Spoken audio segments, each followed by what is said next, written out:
बहुत समय पहले की बात है। गांव धनपुर में एक गरीब और अनाथ लड़का रहता था। उसका नाम राजू था। माता पिता के मृत्यु के बाद राजू के पास ना कोई घर था, ना कोई सहारा। वह छोटे मोटे काम करके किसी तरह अपना पेट भरता। कभी वह किसी के खेत से घास काटता, तो कभी किसी की भैंस चराता। लोग उसे काम के बदले खाने के लिए कुछ रोटियां दे देते और यही उसका गुजारा था। रात को वहां गांव के पुराने मंदिर के बाहर सो जाता। ठंडी हवा में सिकुड़ते हुए वहां आसमान के तारों को देखता और सोचता, क्या मेरी जिंदगी कभी बदलेगी? एक दिन गांव के लोगों के ताने सुनते सुनते राजू ने ठान लिया कि अब वहां यहाँ नहीं रहेगा। उसने सोचा, अगर किस्मत बदलनी है तो मुझे अपने गांव से बाहर जाना होगा। उसी रात वहां गांव के छोटे से रेलवे स्टेशन पहुंचा। जेब में एक पैसा नहीं था, लेकिन दिल में बड़े सपने थे। वहां बिना टिकट मालगाड़ी पे छिपकर शहर की ओर चल पड़ा। शहर के बड़े रेलवे स्टेशन पर उतरते ही राजू को एहसास हुआ कि यह जगह उसके गांव से बहुत अलग है। चारों ओर भीड़ थी, लेकिन किसी के पास किसी के लिए समय नहीं था। भूख से बेहाल वहां स्टेशन के कोने में बैठ गया। थोड़ी देर बाद एक कूली ने उसे वहां बैठे देखा।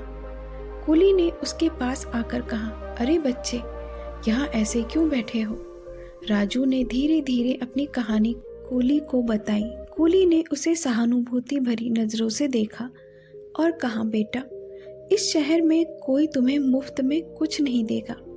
अगर जीना है तो मेहनत करनी होगी। दुनिया में मेहनत करने वालों की ही कद्र होती है। राजू ने धीरे से पूछा, लेकिन मैं क्या कर सकता हूँ? मेरे पास ना पैसा है, ना कोई काम। कूली मुस्कुराया और बोला, तुम भी कूली का काम क्यों नहीं करते? यहाँ हर कोई अपनी किस्मत खुद बनाता है। भगवान भी उसी की मदद करता है जो खुद अपनी मदद करता है। कूली की बात मानकर अगले दिन से राजू ने कूली का काम शुरू कर दिया। वह यात्रियों का सामान ढोता और बदले में पैसे कमाने लगा।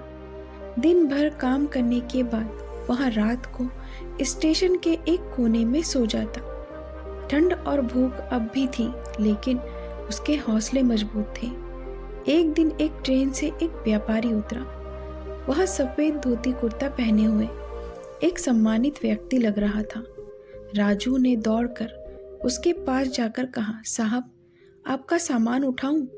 व्यापारी ने उसे देखा और कहा, तुम बहुत छोटे हो, यहाँ काम क्यों करते हो? तुम्हारी उम्र तो खेलने कूदने की है। राजू ने उनकी बात सुनकर धीरे धीरे अपनी कहानी सुनाई। उसने बताया कि वह अनाथ है और अपनी मेहनत से अपनी किस्मत बदलना चाहता है। उसने कहा, साहब, मैंने सीख लिया है कि जिंदगी में बिना मेहनत के कुछ नहीं मिलता। व्यापारी, जिसका नाम रामदयाल था, उसकी बातों और हिम्मत से प्रभावित हुए। उन्होंने कहा, बेटा, मैं तुम्हारी मेहनत और लगन की सराहना करता हूँ। मेरा पास में एक कपड़ों का गोदाम है। अगर तुम काम करना चाहते हो तो मेरे साथ चलो, मैं तुम्हें अच्छा काम और पैसा दूंगा। व्यापारी की बात सुनकर राजू की आंखों में खुशी के आंसू थे। उसने हाथ जोड़कर कहा, साहब, आपने मेरी जिंदगी बदल दी।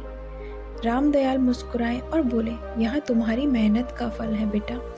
हो सकता है भगवान ने मुझे तुम्हारी मदद के लिए भेजा है। राजू व्यापारी के साथ अब गोदाम में काम करने लगा।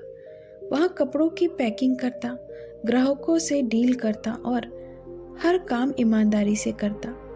उसकी मेहनत और लगन देखकर रामदयाल बहुत खुश हुए।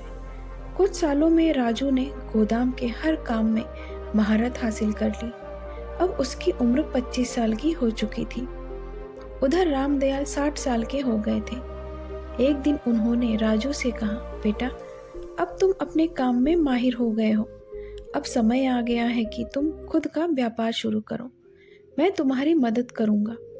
रामदयाल की मदद से राजू ने कपड़ों की एक छोटी दुकान खोली। उसने अपनी ईमानदारी और मेहनत से दुकान को सफल बना दिया। धीरे धीरे उसका काम बढ़ने लगा। कुछ सालों में उसने रामदयाल का सारा कर्जा चुका दिया। आज राजू एक सफल व्यापारी है। उसने अपने संघर्ष के दिनों को कभी नहीं भूला। अब वह जरूरतमंद बच्चों की मदद करता है और उन्हें सिखाता है कि मेहनत और लगन से किस्मत बदली जा सकती है। दोस्तों, यह कहानी हमें यह सिखाती है कि हमारी किस्मत हमारे अपने हाथों में होती है, चाहे हालात कितने भी मुश्किल क्यों ना हो।